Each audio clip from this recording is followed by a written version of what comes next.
Bismillahirrahmanirrahim. Welcome students in my class. Now we are going to read second part of responsibilities of youth first year. And it comes to very much understanding of Qaeda Muhammad Ali Jinnah, who's the leader of Pakistan, who's the founder of Pakistan, who has given us this Pakistan, this country, this area, this place after having the long sacrifices. So it's up to us what an extent to able to get fruits of freedom, achievements, and some sort of other rewards that are given to us. You know, it's a very much clear for from Allah Subhanahu wa Taala.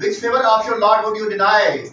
तो तुम अपने परवरदिगार की कौन कौन सी नेमत को छुटाओगे? पाकिस्तान अल्लाह ने हमें अता किया, तो कायदा ने फरमाया था अल्लाह ने हमें पाकिस्तान अता कर दिया, लेकिन आगे जो हमें चैलेंजेस आ रहे हैं ना, उन चैलेंजेस का हमने मुकाबला करना है, उनको हमने फेस करना है, अब हमने अपनी जरूरियात को बीट करना है, उनको फुलफिल करना है। कैसे करेंगे? बहुत सारे महाजरीन आए हैं वहां से, इंडिया से बरस गया था ना, पाकिस्तान और इंडिया इकट्ठा था, और वहां से जहां पर सेपरेशन होगी, पार्टीशन होगी, बहुत सारे लोग आ गए। अब उनको सेटल करने के लिए, उनकी रिहैबिलिटेशन के लिए, उनकी केयरिंग के लिए, उनकी बहाली के लिए, उनकी शेल्टर के लिए, उनकी पनाह के लिए और उनके कपड़े के लिए, रोटी के लिए, मकान के लिए हमें बहुत सारे चैलेंजेस का क्या है, सामना है। ये जितना भी क्रक्स है, कायदे आज़म ने जो तकरीर में ढाका यूनिवर्सिटी में तलबा से फरमाया था, कि सारे का सारा आप वही फरमा रहे हैं, हमें we have to face the difficulties with a smiling face, we have to face the difficulties with a smiling face, also we have to face all the things which are ahead of us, जो हमारे सामने हैं, बड़ी obstacles हैं, रुकावटें हैं, challenges हैं, मुश्किलात हैं, मसाइल हैं, इनको हमने पोलाइटली हल करना है, शाइस्तगी से हल करना है। वो कैसे हल करेंगे? जब हम अपनी एबिलिटीज को यूटिलाइज करेंगे, जब हम अपनी कैपेबिलिटीज को यूटिलाइज करेंगे, हमारे सामने एक विजन होगा, हमारा एक कॉन्सेप्ट होगा, हमारा एम होगा, हमारा पर्पस होगा, हमारा कोई आइडियल होगा। आप लोग है ना, आपका कोई आइडियल होगा, चाहे वो स्पोर्ट्स है, चाहे गेम है, चाहे वो रिलीजियस है, चाहे वो मजहबी तौर पे, चाहे मजहब है, चाहे रिलीजन है, आपका कोई भी जगह है, खेल में आपका कोई ना कोई आइडियल है, क्रिकेट में हर एक का कोई आइडियल है, हाइकिंग में आइडियल होता है, इस तरह दीन में भी आइडियल है। दीन में सबका एक ही आइडियल है, ला इलाहा इल्लल्लाह मुहम्मद रसूलुल्लाह, अल्लाह का नबी सल्लल्लाहु अलैहि वसल्लम हमारे क्या है, आइडियल है। So that's why I am here to make you understand बेटा कि what are the responsibilities of youth. Youth की, नौजवानों की जिम्मेदारी क्या है? As a citizen, if I talk about myself, what are my responsibility regarding living in my society? मेरी जिम्मेदारी क्या है कि मेरी वजह से मेरे मुआशरे में गंद ना फैले, बुराई ना फैले, नेकी को जितना ज्यादा हो सके मैं उसको क्या करूं, फैलाऊं।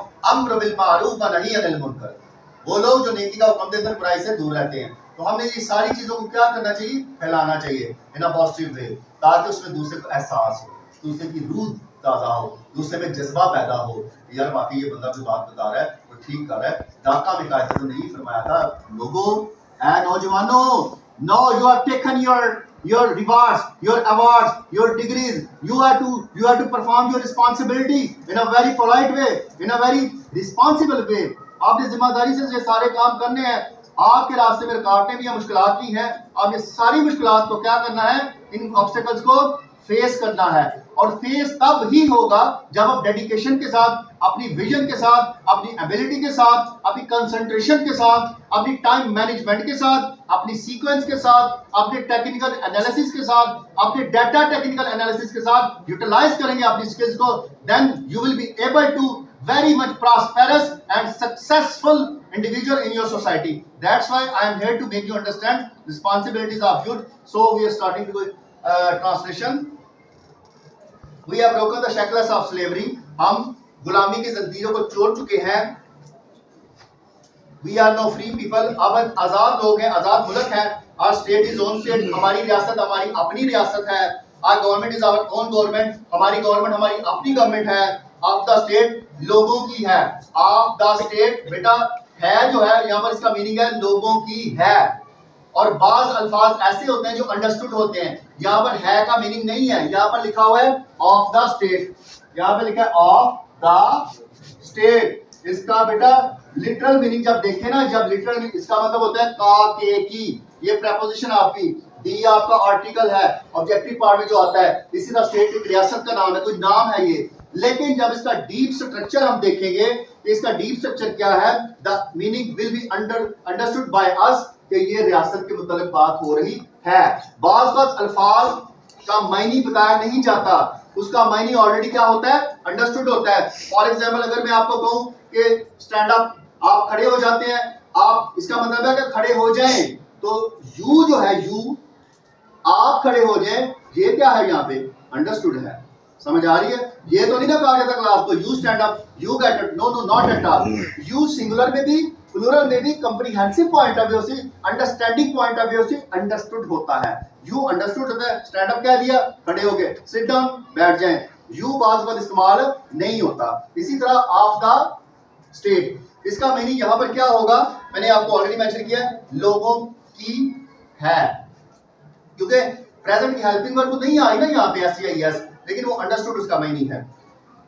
Responsible to the people of the state, जो रियासत है उनके लोगों की जिम्मेदार है, and working for the good of the state, लोगों की बेहतरी के लिए काम कर रही है। कौन? गवर्नमेंट। गवर्नमेंट क्या है? गवर्नमेंट क्या है? लोगों की भलाई के लिए, लोगों की बेहतरी के लिए काम करेगी। फ्रीडम, आजादी क्या है? फ्रीडम, आजादी क्या है? However, does not mean lessons, वो कहते हैं कि आजादी का ये मतलब ही कि आपको लाइसेंस मिल गया, जो चाहे आपके दिल में काम करें, जो आपको पसंद है वो काम करें, जो ना पसंद है उसे अवॉइड करें। No no no, irrespective of the taste and interest of other people, कि लोगों को भी क्या रखना है, मफाद को सामने रखना है, उनकी विल को सामने रखना है, उनकी प्लेजर को सामने रखना है, उनकी गुडनेस को सामने रखना है, तब जाके आप चेक एंड बैलेंस क्रिएट कर सकेंगे। कहते हैं डज नॉट मीन लेसन्स, इसका ये मतलब नहीं है कि जो दिल में है चाहे करें। It does not mean that you can no behave just as you please, इसका ये भी मतलब नहीं है कि आप वो सलूक करें जो आपको क्या है, प्लीज, पसंद है, and do what you like, और वो करें जो आपको पसंद है, irrespective of the interest of other people of the state, रियासत के दूसरे लोगों के इंटरेस्ट को, उनके मफादात को नजरअंदाज करते हुए। रिस्पेक्टिव होता है उनको लिहाज ना करना किसी चीज का, उनको नजरअंदाज करना। क्लियर यहां तक बेटा? Next, a great responsibility rest on you, एक बहुत बड़ी जिम्मेदारी आप पर आयद होती है, एंड ऑन द कॉन्ट्रेरी, इसके बरअक्स, अब इसके जो सामने जो चीज होती है, इसके उल्ट नहीं कह सकते, या इसके सामने जो चीज है, जो में चैलेंजेस है, नाउ मोर देन एवर, पहले से ज्यादा, it is necessary for us to work as a united and disciplined nation, हमारे लिए जरूरी है कि हम एक मुत्तहिदा, यूनाइटेड, मुत्तहिदा एंड डिसिप्लिन्ड नेशन, और मुनज़्ज़म कौम की तरह क्या करें, काम करें, मेहनत करें, अपनी स्किल्स को क्या करें, यूटिलाइज करें। What is required of us, अब हमसे क्या चाहिए, are is constructive spirit and not the militant spirit of the days when we are fighting of freedom. कायदे फरमा रहे हैं अब हमसे क्या चाहिए, हमारे अंदर कंस्ट्रक्टिव स्पिरिट होनी चाहिए, हमारे अंदर कंस्ट्रक्टिव स्पिरिट, मैंने यहां पर उसका मीनिंग लिखा हुआ है कंस्ट्रक्टिव, हमारे अंदर तामीरी जज्बा होना चाहिए, ना कि हमारे अंदर कौन सा जज्बा हो, जंगजू जज्बा, जो हमने पाकिस्तान हासिल करने के लिए कुर्बानियां दी थी, हमारे अंदर तामीरी जज्बा हो, कंस्ट्रक्टिव स्पिरिट हो, ना कि हमारे अंदर मिलिटेंट स्पिरिट हो। आगे वो फरमा रहे हैं, it is far more difficult to construct than to have a militant spirit for the attainment of freedom. कहते हैं कि तामीरी जज्बा पैदा करना मुश्किल होता है, to have a militant spirit, जंगजू जज्बा पैदा करने से, for the attainment of freedom, आजादी के हसूल के लिए। अब अपने अंदर तामीरी जज्बा पैदा कर लेते हैं, शौक पैदा कर लेते हैं, पैशन पैदा कर लेते हैं, ठीक है, लेकिन उसको आगे हुकूमत में जब आप लोग आते हैं ना, हुकूमत में आते हैं, उस जज्बे को चलाना बेटा बड़ा मुश्किल होता है। यही वजह होती है जब हमारे पाकिस्तान में जब कोई इलेक्शंस होते हैं, कोई नई गवर्नमेंट आती है, तो उसके गवर्नमेंट के बरसर इक़्तिदार आने के बाद 10 15 20 दिन में गवर्नमेंट ही नहीं बनती, ना कोई मिनिस्टर बनता है, ना कोई वजीर बनता है, ना कोई सफीर बनता है, ऐसे ही उसको लेके चल रहे होते हैं। अक्सर मिसालें हमारे सामने हैं, कायदे फरमा रहे हैं हमारे सामने ये चैलेंजेस हैं। पाकिस्तान बन गया, उसके बाद जो पाकिस्तान को दरपेश मसाइल है, खुराक का मसला है, पानी का मसला है, रिहाइश का मसला है, आर्मी के सामान का सबसे बड़ा मसला है, फौज के साजो सामान, असले का मसला है, टैंकों का मसला, तोपों का मसला, रॉकेट्स का मसला, हमने फेस करना है पूरी दुनिया को। हमने दुनिया में जब अपना लोहा मनवाना है तो हमें बहुत सारे चैलेंजेस हैं हमारे सामने, and we have to face those challenges but with a smiling face, with tolerance, with patience, with endurance. हमने उन चीजों को क्या करना है, रुकावटों को बर्दाश्त करना है, देन हम आगे जाके क्या करेंगे, कामयाब होंगे। It is easier to go to jail or fight for freedom than to run a government। कहते हैं कि जेल जाना आसान है लेकिन गवर्नमेंट चलाना बड़ी मुश्किल है। Clear this sentence? गवर्नमेंट चलाना बड़ी मुश्किल है। Let me tell you something, आइए मैं आपको बताता हूं ऑफ डिफिकल्टीज, इन मुश्किलात के बारे में, दैट वी हैव ओवरकम, जिन पर हमने काबू पाया है, एंड ऑफ द डेंजर्स, और उन खतरात के बारे में बताता हूँ, दैट स्टिल लाई अहेड, जो भी हमें आगे मसाइल दरपेश हैं, थ्वाटेड इन देयर डिजायर्स। अब ये आगे हिंदुओं के बारे में बता रहे हैं कि हिंदुओं ने कोशिश की है कि पाकिस्तान का नामो निशान सफाई हस्ती से क्या करें, मिटा दें, पाकिस्तान को खत्म कर दें, लेकिन उनकी ख्वाहिश क्या हो गई, थ्वाटेड, नाकाम होगी, थ्वाटेड, नाकामी, थ्वाटेड इन देयर डिजायर, उनकी ख्वाहिशात में नाकामी के बाद, to prevent the establishment of Pakistan, क्या हमें पाकिस्तान को रोकने में नाकामी के बाद, आवर एनिमीज, हमारे दुश्मन, turn their attention to finding ways and means to weaken and destroy us, कोशिश कर रहे हैं, रास्ते और तरीके तलाश कर रहे हैं पाकिस्तान को तबाह बर्बाद करने के। थस, ये बेटा वर्ड दस नहीं है, थस है, थस, ये क्या है, थस। हार्डली, बड़ी मुश्किल से, had the new state come into being when came Punjab and Delhi Holocaust, Pakistan जब बाद में वजूद में आया तो पंजाब और दिल्ली में क्या थे, होलोकास्ट थे। मैंने यहाँ पर होलोकास्ट का मीनिंग लिखा हुआ है, मीन उसका होता है, होलोकास्ट मीन यहाँ पे पंजाब और दिल्ली में दंगे फसाद हो रहे थे, बहुत सारी कुर्बानियां हुई थी, होलोकास्ट मीन्स कुर्बानियां, दंगे फसाद, झगड़े। यहां तक क्लियर हो गया? Thousands of men, women and children were mercilessly butchered. हजारों मर्द, औरतें और बच्चे mercilessly, बेरहमी से butchered। बेटा ये लफ्ज butcher कसाब से, कसाई से निकला है, तो butchered, butcher क्या करता है, कसाई ज़बह करता है ना, बकरे गोश्त बनाता है, और यहाँ पर इसका मीनिंग हो गया ज़बह करना, ठीक है। हजारों मर्द, औरतें और बच्चे बेरहमी से, mercilessly बेरहमी से butchered, कत्ल कर दिए गए, and millions were uprooted from their homes, और लाखों अपने घरों से क्या हो गया, बेघर हो गए। मिलियंस, मिलियन क्या होते हैं, एक मिलियन में क्या कितने होते हैं, 10 लाख, और लाखों अपने क्या हो गए, अपने घरों से क्या हो गए, अपरूट हो गए। अपरूट मींस बेघर हो गए।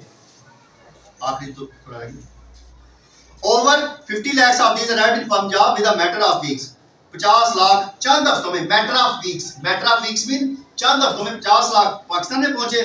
The care and rehabilitation of these unfortunate refugees, इन बदकिस्मत मुहाजिरीन की जो केयर, इनकी हिफाजत और इनकी बहाली, stricken in body and in soul, जिस्मानी रूहानी तौर पर क्या थे, affected थे, stricken affected थे, मुतासर थे, stricken means मुतासर थे, affected थे, presented with problems, इनको मसाइल का सामना था, which might have destroyed many a well established trade, जो हमारी रियासत के बारे में क्या था, परेशान कुछ साबित हो सकता था। But those of our enemies, लेकिन वो those of our enemies, वो जो हमारे दुश्मन, who had hoped to kill Pakistan at its inception by these means but disappointed, वो लोग जिन्होंने उम्मीदें लगाई हुई थी किससे, ये कि पाकिस्तान के एस्टेब्लिशमेंट को हम खत्म कर दे, कायदा मुझसे तो मुखातब है ना, who hoped to kill Pakistan at its very inception, इब्तदाई से पाकिस्तान को क्या करेंगे, 1947-48 की बात करें कि पाकिस्तान को क्या करेंगे, खत्म कर देंगे। by this means, इन तरीकों से were disappointed, वो क्या हो गए, मायूस हो गए।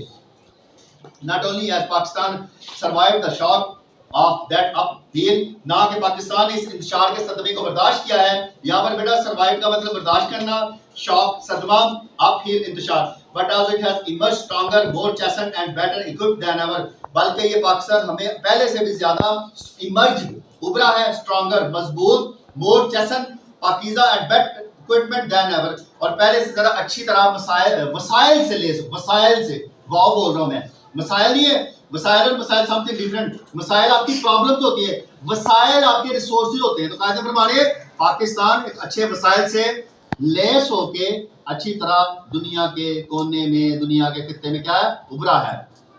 Got it?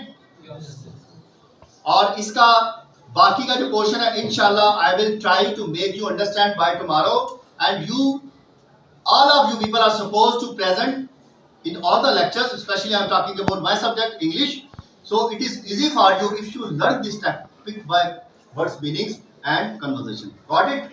Yes sir. Thank you.